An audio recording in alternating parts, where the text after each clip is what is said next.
भैया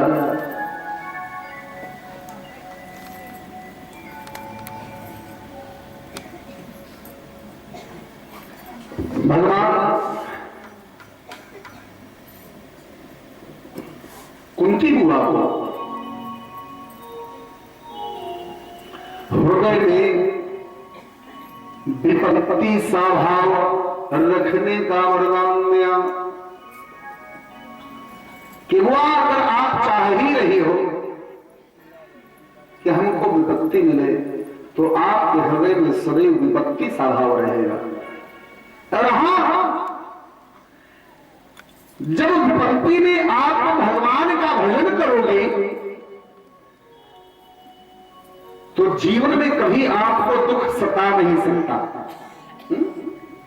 भजनानंदी लोग जीवन में आनंद ही आनंद लूटते हैं, क्योंकि भैया अगर हमको सुख चाहिए, हम लोग सुख ही ढूंढ रहे हैं, जब से पैदा हुए हैं केवल इसी सुख के चक्कर में पूरा जीवन बिता देते हैं और अंत तक हमको सुख मिला नहीं। ये सुख कहां है इसको आप सब जान लें। अगर सुख ही चाहिए, एक बार की बात, भगवान नारायण सारे जगत में सबको सारी वस्तु लुटा रहे हैं कि दुनिया वाले लोगों जिसको जो कुछ चाहिए सब लोग ले लो, धन संपत्ति यश मान कीर्ति प्रतिष्ठा जो कुछ चाहिए सब लुटा रहे हैं और लोग लूट रहे हैं।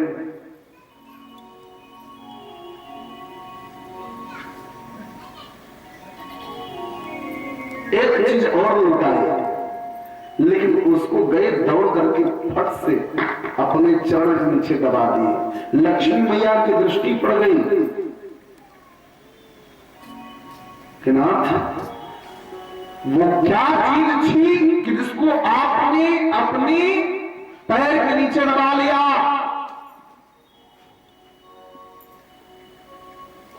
भगवान कहने लक्ष्मी कुछ नहीं था, मैंने सब कुछ लुटा दिया। लक्ष्मी मैया नहीं मानी, हट करके बैठ गई कि पहले मुझको बताइए कि आपने छिपाया क्या। भैया कभी कभी ऐसी स्थिति आ जाती है क्योंकि भैया प्रिया की हट बड़ी अजीब होती है। आज भगवान को वह रहस्य भी खोल देना पड़ा कि लक्ष्मी मैंने दुनिया के लोगों को हर चीज दे दिया, लेकिन सुख और शांति को मैंने छुपा लिया चरणों के नीचे। लक्ष्मी जी समझ गई कि सुख कहां है, शांति कहां है, प्रभु के चरणों में।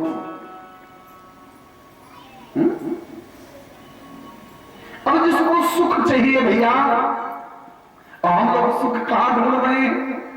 दुनिया में।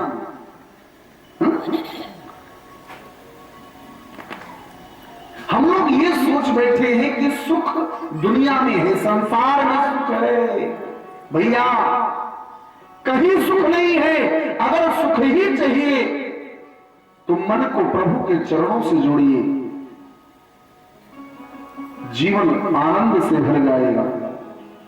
और जब तक हम प्रभु के चरणों से अपने मन को नहीं जोड़ेंगे, ये भैया धन संपत्ति सुख नहीं है। हा? हम लोग कहते हैं ना कि बेटी बेटे को पढ़ा दे, नौकरी मिल जाएगी, सुख से जीवन जिएंगे। ए भैया नौकरी करने वाले को दुख नहीं है क्या? हा? इस संसार में कोई ऐसा नहीं है। बड़ी सुंदर पंक्ति, को धन दुखी को मन दुखी को धन बिन रहत उदास, और थोड़े थोड़े सब दुखी सुखी राम के दास। कोई तन को लेकर के दुखी है, घर में भरा पड़ा है, सामने रसगुल्ला रखा है, मुंह में पानी आ रहा है, लेकिन डॉक्टर ने मना कर दिया है मत खाना, जहर है। हा? क्योंकि तन बर्दाश्त नहीं कर पाएगा। देख करके भी मन मार करके रह जाते हैं ना। बड़े बड़े लोगों को मैंने देखा है कि जिनके पास उनको भी नहीं पता है कि कितनी संपत्ति है, लेकिन जब शाम को भोजन करने बैठते हैं ना, उनकी थाली आप देख लो तो सोचोगे इससे अच्छा तो भिखारी है। बेचारे पूरे नीरस जीवन को जी रहे हैं। कौन तन दुखी और कौन मन दुखी, सब कुछ है, सब भरा भी है, स्वस्थ भी है, लेकिन मन बिगड़ा हुआ है, बुद्धि बिगड़ी हुई है, क्रिया बिगड़ी हुई है, उससे दुखी है। को धन बिन रहत उदास, ये भैया शरीर भी स्वस्थ हो, बुद्धि भी सही हो, कर्म भी अच्छा हो, लेकिन अगर जेब में रुपया नहीं है तो बेचारा नीरस जीवन जीता है। धन के अभाव में भी व्यक्ति बेचारे की दृष्टि से, अभी यही कथा सत्संग चल रही है, कोई एक बड़ा आदमी आ जाए तो लोग उठ करके कैसे सम्मान करते हैं ना। एक गरीब बेचारा आ जाता है, उसके आने पर उसकी ओर कोई देखता भी नहीं। ए भैया, ठाकुर के यहां पक्षपात नहीं है, वहां हर लोग एक जैसे हैं। ये हम लोगों की दृष्टि में हम लोग आज रुपए पैसे को, संपत्ति को इतना महत्व दे दिए हैं, इतना सम्मान दे रहे हैं संपत्ति को, जबकि हर व्यक्ति को पता है ये संपत्ति किसी काम का है नहीं, ये सब यही छूट जाएगा। घरानी हो पसगो ही गोष्ठे, नारी गृह सखा स्मशाने, देहश्चिताया परलोक मार्गे, धर्मानुरागे गच्छति जीवैष। घराणि भूमो पसगो हि गोष्ठे, चाहे जितनी कीमती कोठी बनाओ, लेकिन जैसे ही प्राण निकलेगा यही अपने ही बच्चे कहेंगे जल्दी करो बाहर निकालो पहले। अरे भैया, बड़ी मेहनत से बनाए थे, 2-4 घंटा रोके ही दो। नहीं भैया, मरते ही घर से बाहर रख देंगे तेरे तन को, एक भी मिनट के लिए आपको आपके महल में रहने को नहीं मिलेगा। जितना कमा करके चोरी बेईमानी करके रखे, सब आपके लिए बेकार। तनम व्यर्थ धनम व्यर्थ योग व्यर्थ तथैव च, सर्वं व्यर्थ प्रासमय कमानो किंच कर्म। ये भैया, जिस घड़ी में प्राण पखेरु शरीर का साथ छोड़ते हैं, उस घड़ी में तनम व्यर्थ, यही शरीर जिस पर हम लोग इतना नाच कर रहे हैं, हमारे समान बलवान कौन है? हाँ? हमारे समान धनवान कौन है? यही शरीर जलती हुई आग राख कर दिया जाएगा। यही शरीर। पूतनम व्यर्थः धनम व्यर्थः,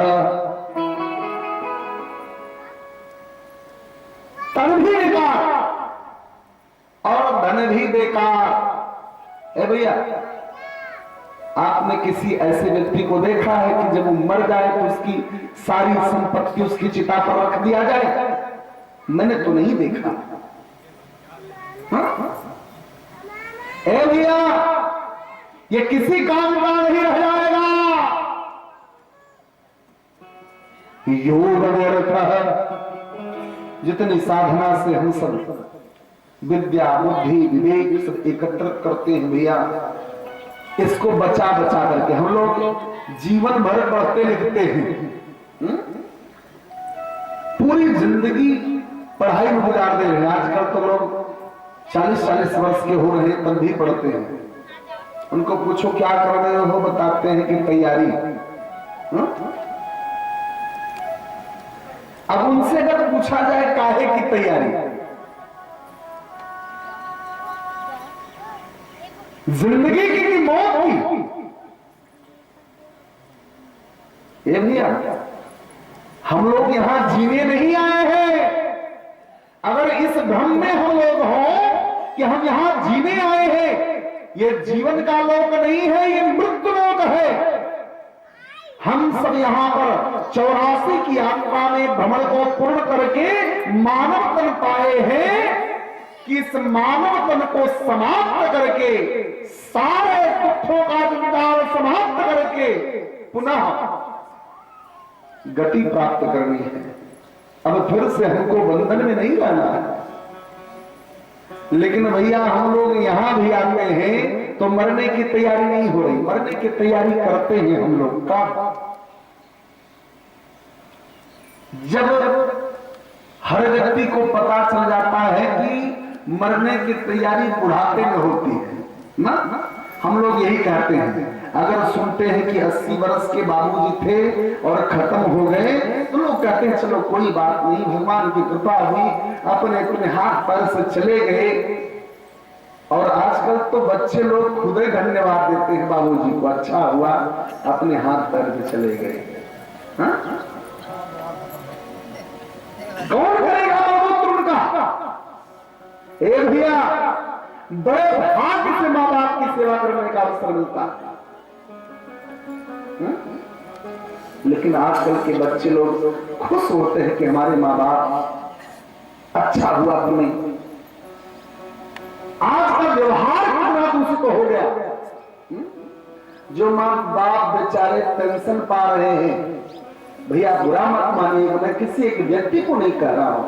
आप देखिए समाज की यह स्थिति हो चुकी है। जो पेंशन भोगी लोग हैं उनको तो सुबह शाम चाय नाश्ता टाइम पर मिल रहा है, लेकिन जो बाप बेचारा कुछ अपने पास भौतिक संपत्ति नहीं रखा है, अगर वो भूल से भी एक बार कह दे कि पता नहीं क्यों आज सिर में दर्द हो रहा है, अगर चाय मिल जाता, डर करके बेचारे पास। ये समाज की बिगड़ती स्थिति है भैया, जबकि हर व्यक्ति को पता है कि कल इसी मार्ग से हम भी गुजरेंगे, लेकिन लोग बेखौफ हैं। और वैसे भी भैया दुनिया में कभी भी किसी से भी सुख की अपेक्षा मत रखो। इस संसार में सुख कहीं नहीं है। घरानी भूमो पसरो ही गोष्ठे, नारी गृह द्वार सखा स्मशान। देहश्रिताया परलोक मार्गे, धर्मानुरागे गच्छत जीवैष। यहां सुख नहीं है भैया, यहां सब स्वार्थ है। ये संसार आज जिसको देखो स्वार्थी जीवन हम लोग जी रहे हैं। हर व्यक्ति इस स्वार्थ में अपने श्वास को ले रहा है कि यदि मैं कुछ दिन और जी जाऊंगा तो इस तन से मेरे द्वारा कुछ और पुरुषार्थ होगा। अब पुरुषार्थ में हम लोग दोनों श्रेणी बना लेते हैं। कभी कभी तो अच्छा कार्य करके मुक्ति की ओर कदम बढ़ाते हैं, और लेकिन कभी कभी इसी तन से हम लोग ऐसा भी कृत्य कर देते हैं कि जो हमारे लिए उचित नहीं।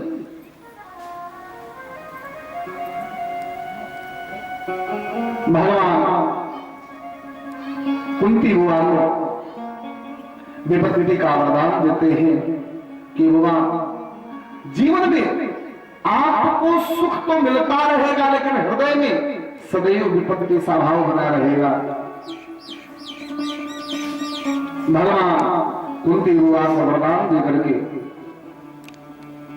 द्वारिका चलने को तैयार हो रहे कि अर्जुन जी भगवान कृष्ण को कहते हैं कि केशव आप आए भले अकेले थे, लेकिन मैं अब आपको अकेले नहीं जाने दूंगा, मैं स्वयं आपको छोड़ने द्वारिकापुरी तक चलूंगा। अर्जुन भगवान कृष्ण को छोड़ने द्वारिका आए, और द्वारिका में भगवान कृष्ण अर्जुन को एक उपदेश करते हैं। अर्जुन अब तुम जा रहे हो, मेरी एक इच्छा है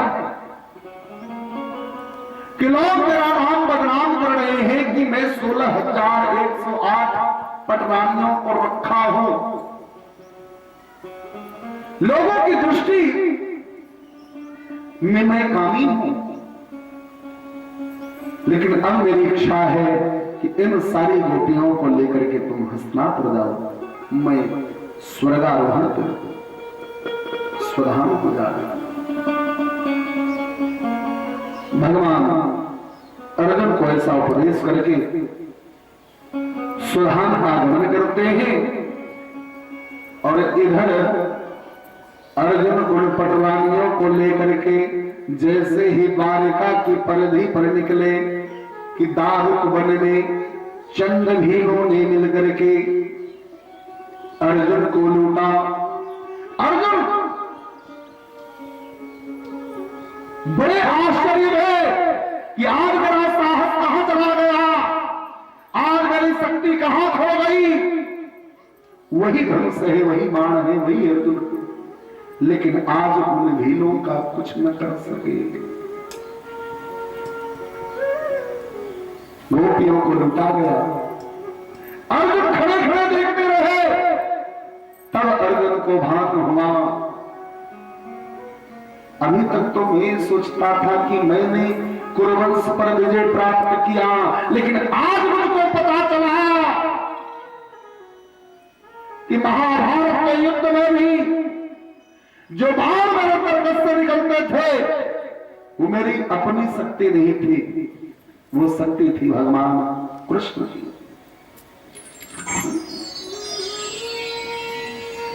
वह शक्ति भी मेरी अपनी शक्ति नहीं है, भगवान कृष्ण की शक्ति।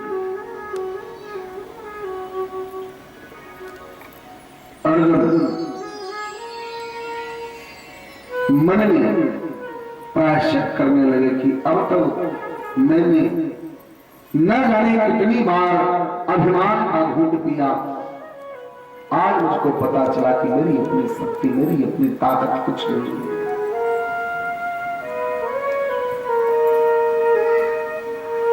अर्जुन लौट करके आए, ये सारी बात धर्मराज युधिष्ठिर को बताए कि भैया आज मार्ग में बड़ा अपशकुन हुआ, शेर और सियार एक साथ जंगल में विचरण कर रहे हैं, दिल में ही श्वान रो रहे हैं। ये अपशकुन पता नहीं क्यों ऐसा हो रहा है, हमें तो ऐसा आभास हो रहा है कि अब भगवान स्वधाम पधार गए, अब यहां पर कलयुग आने वाला है। जब मेरे गोविंद ही नहीं तो हम रह करके क्या करेंगे। चलिए अब हम लोग भी स्वर्गारोहण करते हैं। पांडव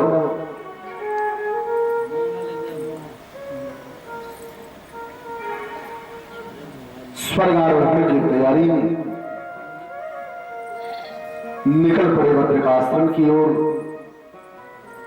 इधर समय बीता कि उत्तरा के गर्भ से वह बालक पैदा हुआ जिसकी रक्षा करने के लिए भगवान गर्भ के भीतर गए। उस बालक का नाम पड़ा परीक्षित। प्रेम से बोले परीक्षित जी महाराज की। परीक्षित जी महाराज बड़े हुए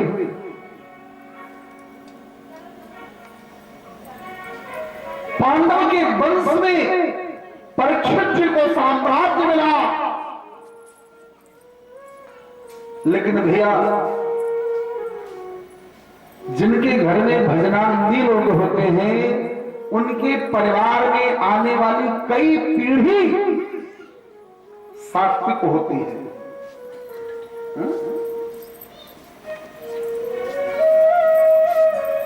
प्रेम सूर्यानंद गंगावान की, सच्चिदानंद भगवान की। मेरी आवाज आप लोगों तक पहुंच रही है ना? हाँ? आज यह भी स्थिति आई है कि यह भी पूछना पड़ रहा है कि पंडाल तक आवाज पहुंच रही है कि नहीं।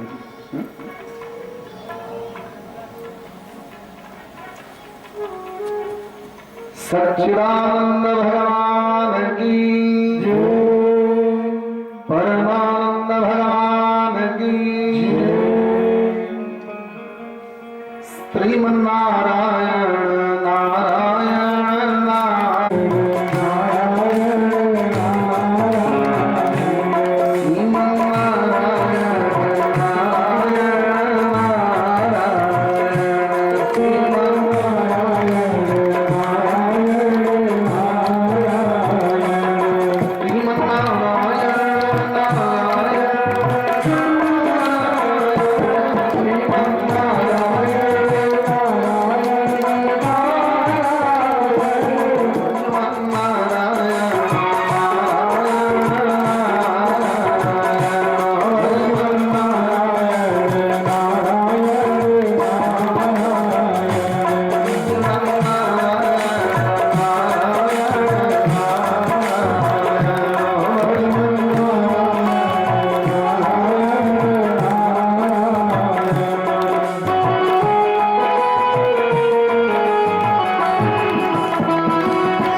धर्मता निर्वहन करते हुए जीवन यापन कर रही है। अब भैया जिसको भगवान गर्भ के भीतर ही अपने स्वरूप का दर्शन दे दे, भला उसकी बुद्धि कैसे बिगड़ सकती है।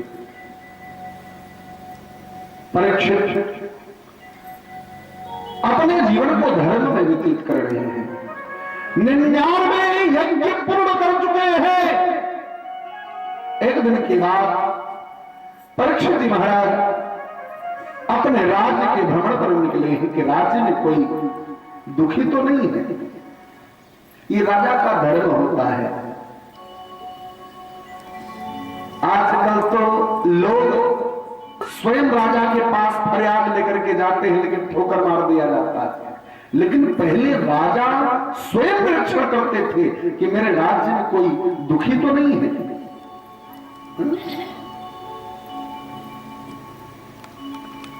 एक दिन की बात, परीक्षित जी महाराज भ्रमण करने के लिए निकले तो मार्ग में एक अजीब दृश्य दिखा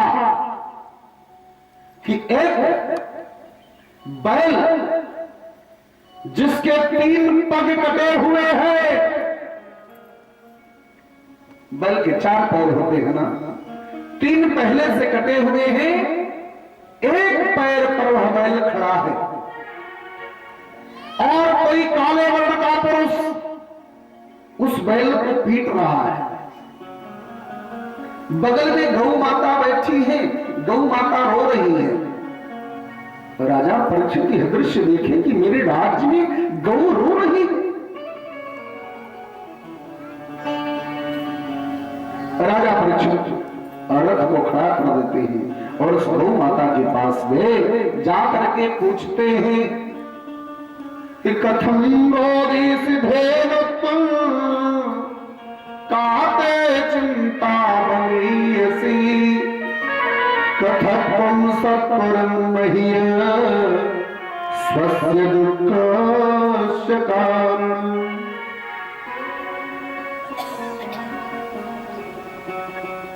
गौ माता को पूछते हैं कि हे भेड़ू माता, आप कौन हो और क्यों रो रही हो? आपके रोने का कारण क्या है? गौ माता कहती है महाराज, आप इस राज्य के राजा हो, ये आपका धर्म है कि यहां पर धर्म की स्थापना हो। महाराज मैं हूं गौ।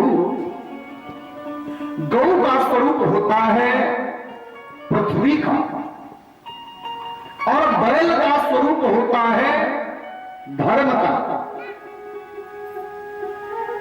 आज पृथ्वी रो रही है कि पृथ्वी के ऊपर से धर्म को समाप्त किया जा रहा है।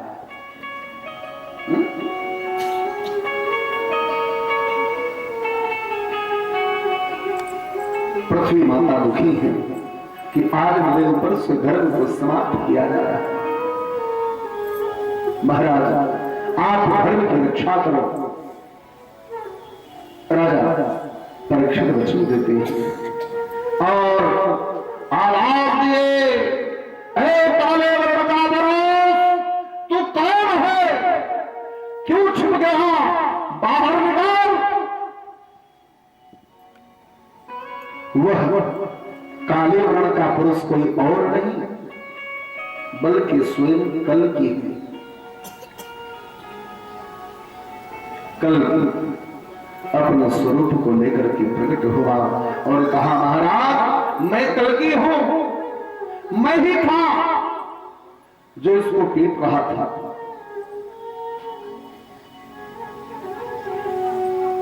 पृथ्वी माता ने कहा, महाराज दुख मुझको इस बात का है कि धर्म के 4 पग थे, 3 पग पहले कट गए, 1 पग बचा है। भैया धर्म के 4 पग होते, सत्य, तप, पवित्रता और दान। सतयुग में धर्म के 4 पग बराबर थे। सत्य भी था, तप भी था, पवित्रता भी थी और दान भी था। लेकिन सतयुग भी था, सत्य चला गया। त्रेता भी थी, तप चला गया।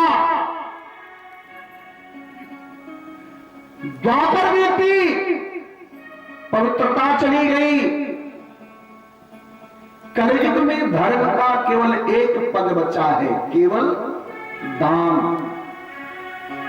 आज न सत्य है, न तप है, न पवित्रता है, केवल धर्म का 1 पग बचा हुआ दान। हम लोग कहीं जाते हैं, अच्छा कर्म करें तो, बुरा कर्म करें तो, दान से धर्म को जीवित रखे हैं। कोई घर में पैदा होता है तब भी दान करते हैं, कोई मर जाता है तब भी दान करते हैं ना। भैया केवल मरने नहीं, मरने के बाद भी हम लोग दान से धर्म को जीवित रखे हैं।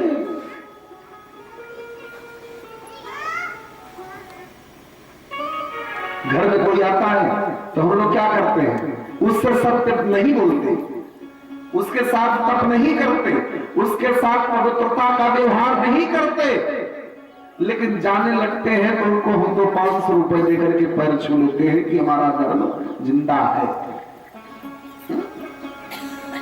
भैया इस कलिकाल में आज धर्म बहुत सरल हो गया। कलिकाल में हम सबको बहुत छूट मिल गई है, पहले ऐसा नहीं था। इन चारों पद के सहारे, सत्य, तप, पवित्रता और दान के सहारे धर्म पूर्ण होता था। जब तक चारों को नहीं अपनाते थे तब तक धर्म पूर्ण नहीं माना जाता। आप झूठ बोले और दान करें नहीं,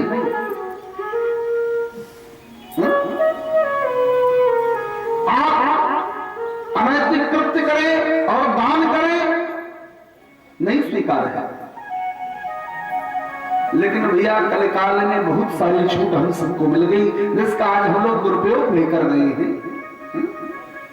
हम लोग सोच लेते हैं कि पाप करेंगे, एक गऊ का दान कर देंगे, सारा पाप मिट जाएगा। ये भैया इस भ्रम में मत रहना। जानबूझ करके किए गए पाप कर्म को मिटने की शक्ति हम सबके भीतर नहीं है।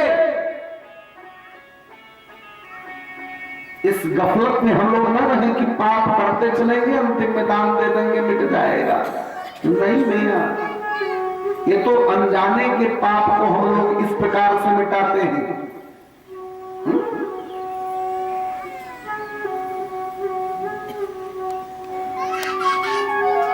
कल को राजा परीक्षित जी कहते हैं कि तू मेरे राज्य को छोड़ करके बाहर चला जा, वरना तेरी हत्या कर दूंगा। कल ने कहा महाराज आप हमको मार नहीं पाओगे, क्योंकि अब मेरा अवतार हो चुका है। मैं इस धरातल पर सर्वत्र रहूंगा, आपके राज्य में भी रहूंगा। परीक्षित जी महाराज कहने लगे कि अगर मेरे राज्य में रहना है तो मैं जहां आदेश करूं केवल वहीं पर आप रहोगे, अन्यत्र नहीं। हाँ महाराज आदेश करिए, जहां आप कहोगे वही रहेंगे, लेकिन रहेंगे जरूर। तो राजा परीक्षित कल को 4 स्थान दे। द्यूतम पानम स्त्रियः सूना यर्मश्चतुर्विधा। द्यूत जहां पर लोग जुआ खेलते हो, जुए के अड्डे पर कल का वास होता है। जिसके घर में जुआ खेलने वाले लोग हों, उनके घर में कलयुग का वास होता है। आनंद जहां पर मदिरा पीने वाले लोग हों, उनके घर को जाकर बर्बाद करो, मैं रोकने नहीं आऊंगा। भैया ये कलयुग का एड्रेस है। जिनके घर में जुआरी हो, जिनके घर में पीने वाले लोग हो, खैर आजकल तो ये स्टेटस सिंबल बन गया है। लोग बड़े खो, तुम नहीं लेते, तुम लेते ही नहीं। हाँ? ऐसे पूछते हैं। खैर आज समृद्धता सूचक हो गया है। और एक सज्जन तो एक भाई को ऐसे बोल रहे थे, मुझको सुनकर के बड़ा आश्चर्य हुआ कि समाज ने कितनी प्रगति कर ली है। कहां से ले बेचारा।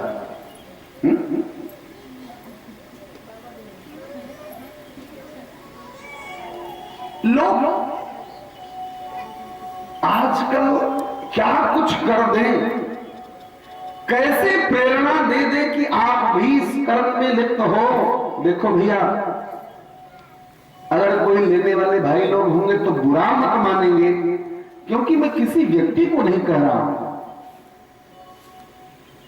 लक्ष्मी और मदिरा जो ज्यादा पीने वाले लोग होते हैं ना, उनको आप देखें कभी कभी उनके घर में खूब लक्ष्मी आती है। एक भाई को हम यही बात कह दिए थे, काहे कि अपना सब धन संपत्ति कमा रहे हो, भिखारी बन जाओगे अगर यही इल्लत रही तो हमको उदाहरण दिए कि महाराज जी हमारे गांव के जितने बड़े लोग हैं सब पीते हैं। तो उनके कितने दिन, कुछ दिन, एक दिन ऐसा आता है कि बहन भाई का घर छोड़ करके कहीं और चली जाती है।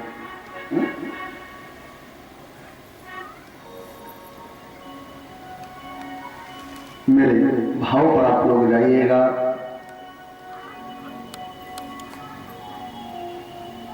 इस प्रायश्चित में हम सबको न जलना पड़े, इसके लिए पहले से ही हम अपने आप को उस ओर न लेकर के जाए। और मैंने देखा है समाज के अच्छे लोग जब सुधर जाते हैं तब वे लोग ये अनुभव, अपना ही अनुभव लोगों को बताते हैं कि भैया क्या बताएं, हम भी इस दलदल में फंस गए थे।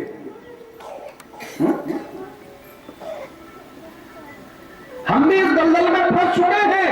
वैसे तो इसमें फंसने के बाद जल्दी निकलने की संभावना नहीं रह जाती, लेकिन जो विवेकी लोग हैं अपने विवेक को जागृत करके जब इस दलदल से निकलते हैं तब उनको पता चलता है कि सादा जीवन कितना सुंदर होता है भैया। और वास्तव में मैं तो कहता हूं भैया, संसार की कोई भी नशा ऐसी नहीं है कि जो मेरे प्रभु के चरणों से प्रीति लगने के बाद पूर्ण न हो जाए।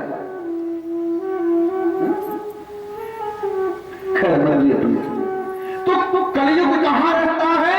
जिसके घर पीने वाले लोग हों।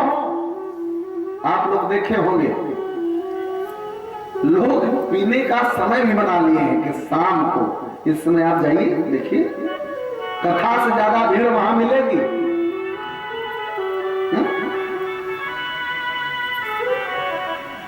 और भैया हर पार्टी के लोग घर में बीवी बच्चे परेशान बैठे हैं, लेकिन शाम को वहां पहुंचना ही है। भैया उनकी आदत सी पड़ गई है, क्योंकि वो बहके हुए लोग हैं। उन्हीं के घर में कलयुग का निवास है। तीसरा स्थान स्त्रियां, जहां व्यभिचार हो रहा है। जो गलत कर्म में लग गए हैं उनके घर को भी जाकर के नाश करो, मैं बोलने नहीं आऊंगा। सूना, जहां पर हिंसा वृत्ति वाले लोग हों, जहां पर कलह करने वाले लोग हों, उनके घर को जाकर के नाश करो, मैं रोकने नहीं आऊंगा। कलकी ने कहा महाराज ये तो खूब बनी, आपने 4 स्थान दिए और चारों गंदे स्थान। अरे काल को अच्छा दे दिए होते। राजा परीक्षित जी महाराज कलकी को कहते हैं अच्छा एक काम करो, तुम ही बताओ, एक स्थान तुम अपनी इच्छा से मांग लो। कलकी बड़ा होशियार था, कलकी को पता है कि कलयुग में लोगों को सोना बड़ा प्रिय होगा। कलकी ने कहा महाराज पंचमम कांचन, 5वां स्थान हमको कंचन दे दीजिए, सुवर्ण दे दीजिए, मेरा निवास सुवर्ण में भी हो। राजा परीक्षित कहते हैं कि तथास्तु, आज से आपका स्थान सोने में भी हो।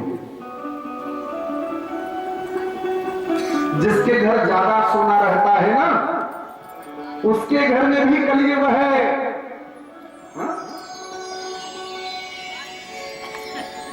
मान लो आप लोग अपना वाला निकाल के फेंकिएगा मत। सोने में कलयुग का वास होता है, लेकिन हर सोने में नहीं। जो अनीति की कमाई हुई संपत्ति है, बेईमानी की कमाई हुई संपत्ति है, उसी सुवर्ण में कलयुग का वास होता है। लेकिन भैया एक सत्य बात कहने जा रहा हूं, बुरा लग जाए तो क्षमा कर दीजिएगा। आज हमारे समाज में ऐसे भी लोग हैं, और मैंने तो एक सज्जन को देखा है, इसके लिए मैं जो देखता हूं वही कहता हूं। भाई लोग नौकरी चाकरी करते हैं तो जो पेमेंट मिलता है, सरकार जो तनख्वाह देती है, उसको तो हम लोग फिक्स डिपॉजिट कर देते हैं, एकदम उस पर किसी की नजर न पड़े। और जो ऊपर वाला मिलता है, रोज माई लोगों को ले आकर के देते हैं, माई लोग उसी पैसे से ले जाकर के ना उसी से हम लोग सोना खरीद रहे हैं। कलयुग को हम लोग खुद ही निमंत्रण दे रहे हैं। अनीति की कमाई हुई संपदा को घर में रख करके कलयुग को निमंत्रण देना है। अनीति की संपत्ति को घर में मत रखो। मेहनत मजदूरी की कमाई घर को नित्य प्रगति में बनाता है, लेकिन बेईमानी की कमाई हुई संपत्ति घर को बर्बाद कर देता है। आप देखो, आप कलयुग को राजा परीक्षित ने वचन दिया कि आप सुवर्ण में भी निवास करो, तो सबसे ज्यादा बेईमानी की संपत्ति तो इन्हीं के घर में है। कल सीधा भागता हुआ गया और परीक्षित के कोष में ही बैठ गया। भाई सारे कुलवंश का संपत्ति तो यही लेकर बैठे हैं ना। कल को राजा परीक्षित मारते नहीं है, बल्कि उनका निग्रह कर देते हैं। कल की आया और राजा परीक्षित के घर में ही बैठ गया।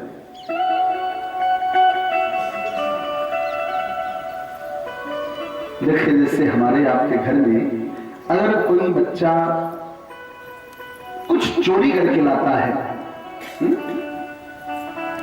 तो हम लोग पूछते हैं कहां से लाए।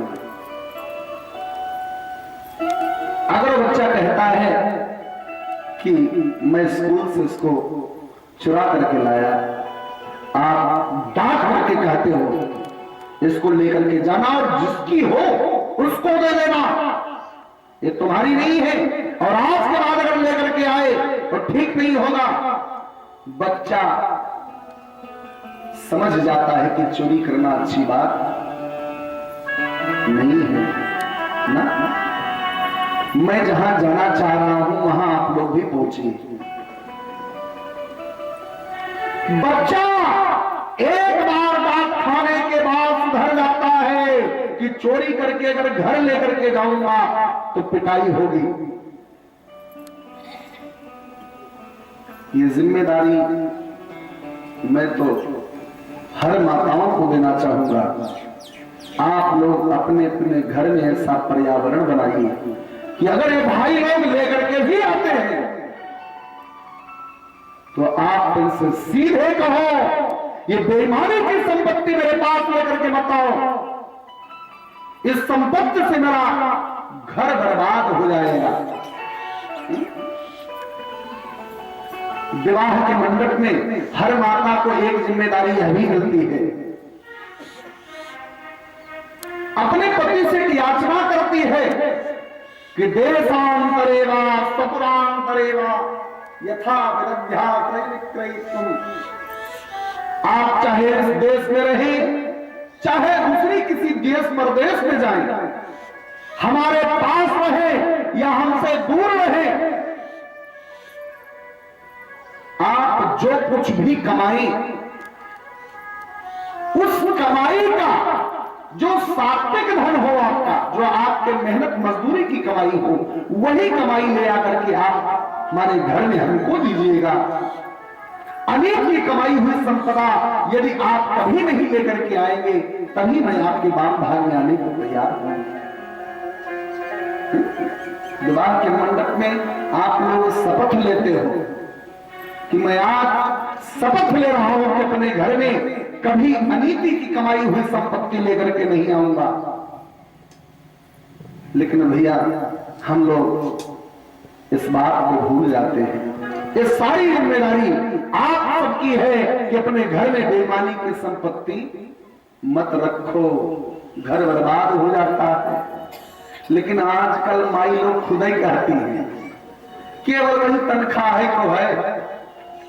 हा?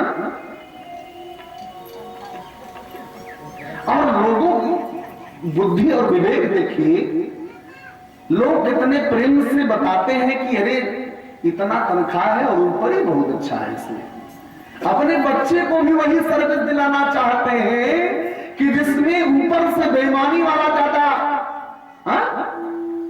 लोग कहते तनख्वाह जो है सो है, ऊपर वाला हिसाब किताब बहुत अच्छा है। क्या हो गया समाज? हम लोग अपने मेहनत की मजदूरी में संतुष्ट नहीं है, बेईमानी वाले धन की ज्यादा चिंता है। ये भैया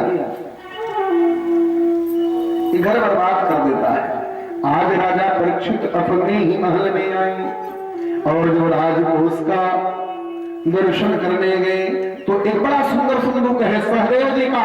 उस संदूक को खोल करके आप देखते हैं तो उसमें एक बड़ा सुंदर दिव्य सुवर्ण मुकुट पड़ा हुआ।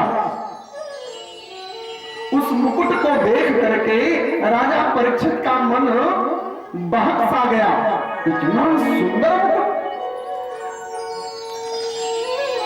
ये मुकुट है भैया जरासंध राजा का। जरासंध की हत्या करने के बाद इस मुकुट को पांडव ले आकर के अपने राजकोष में रख लिए थे। तो बेईमानी की हुई ना। आज इस मुकुट में भी आकर के कल्कदेव जी स्थान ले लिए। राजा परीक्षित के मन में आया कि एक बार जरा सा यह मुकुट अपने सिर पर रख करके देखे तो कि कैसा लगता है। जैसे ही उस मुकुट को अपने सिर पर रखे कि राजा परीक्षित की बुद्धि बिगड़ गई और इस कदर बिगड़ी कि जो राजा आज तक धर्म के कर्म में लिप्त रहते थे, उन्हीं राजा का बुद्धि इस कदर फिसल गया कि उनके मन में भाव आया कि आज शिकार करने चला जाए। मंत्री जी को आदेश किए कि चलो आज हम लोग शिकार करने चलते हैं। मंत्री जी को आश्चर्य हुआ कि आज तक राजा कभी शिकार नहीं किए, यहां शिकार करने चल रही है। लेकिन भाई राजधर्म का पालन करना है। रथ लेकर के चल पड़े जंगल की ओर। जंगल में गए, बहुत प्रयास किए लेकिन एक भी जीव को मार नहीं पाए। अंत में कुछ देर के बाद एक सर्प फटकता हुआ चला आ रहा है। मंत्री जी ने उस सर्प के ऊपर बाण छोड़ा। सर्प बेचारा अधमरा हो गया और उस अधमरे के ऊपर राजा परीक्षित भी बाण छोड़ दिए। पहली भूल। एक तो बेचारा वैसे मर गया। मरे को मारना बहुत बड़ा पाप है।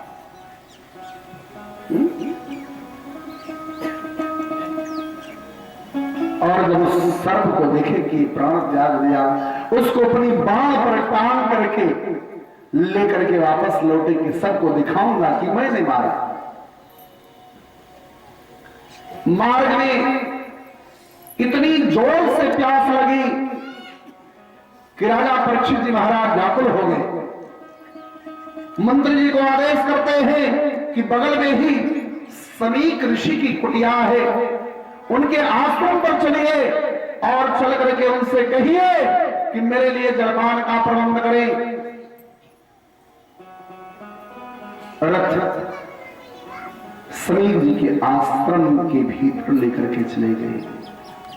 दूसरी भूल थी जो राजा परीक्षित आज तक पादुका भी आश्रम से बाहर निकाल करके तब आश्रम के भीतर प्रवेश करते थे, आज वही राजा अभिमानवश रथ समेत आश्रम के भीतर प्रवेश कर गए, संत की मर्यादा को तोड़ दिए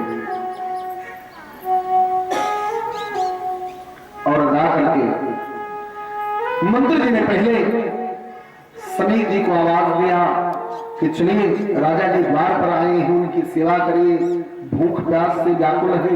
लेकिन समीर जी महाराज न बोले, क्योंकि उस समय पर वे समझा कर रहे थे। जब न बोले तो मंत्री जी ने आप करके सारी बात राजा जी को बता दिया कि मैंने बार बार कहा, फिर भी वो बाबा जी हिल नहीं रहे हैं। राजा परीक्षित को क्रोध आया, इस ब्राह्मण की इतनी बड़ी हिम्मत कि मेरे आने पर भी ये उठ करके बैठा नहीं, मेरे लिए सम्मान की कोई तैयारी नहीं थी। राजा खुद रथ से नीचे उतरे और उतर करके गए समीर जी के पास। समीर जी भगवान का ध्यान किए हैं और उनके गले में वो मरा हुआ सर्प डाल देते हैं। जैसे ही गले में मरा हुआ सर्प देखे समीर जी, वैसे ही उनका ध्यान भंग हो गया। जब ध्यान भंग हुआ तो देखते हैं कि सामने राजा परीक्षित और मेरे गले में मरा हुआ सर्प। परीक्षित जी मेरा अपमान कर दिए, लेकिन समीर जी महाराज कुछ न बोले। कोई बात नहीं, जो राजा आज तक मेरे गले में फूलों की माला डाला करते थे, आज वही राजा यदि अभिमानवश मेरे गले में मरा हुआ सर्प डाल दिए, कोई बात नहीं। लेकिन ये बात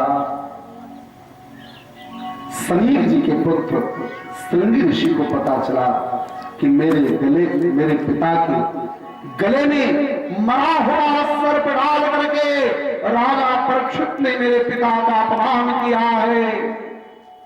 श्रृंगी ऋषि बर्दाश्त नहीं कर पाए, गंडकी के जल को हाथ में लेकर के राजा परीक्षित को श्राप दे देते हैं।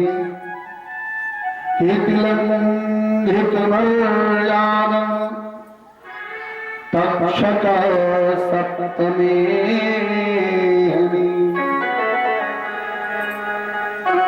आज मर्यादा को तोड़ी है राजा परीक्षित। मैं श्राप देता हूं कि जिस राजा परीक्षित ने मेरे पिता के गले में मरा हुआ सर्प डाल करके अपमान किया है, उन्हीं राजा परीक्षित को आज के 7वें दिन तक्षक सर्प दंश करेगा और उनकी मृत्यु होगी।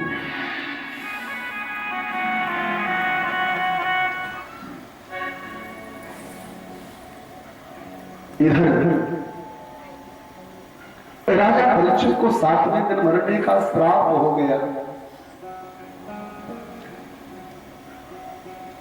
श्रृंगी ऋषि को पता चला कि मेरे पुत्र समीर जी को जब पता चला कि मेरे पुत्र श्रृंगी ने राजा परीक्षित को 7वें दिन मरने का श्राप दे दिया, तो श्रृंगी को बहुत डांटे, ये तुमने श्राप क्यों दिया, अपना श्राप वापस लो।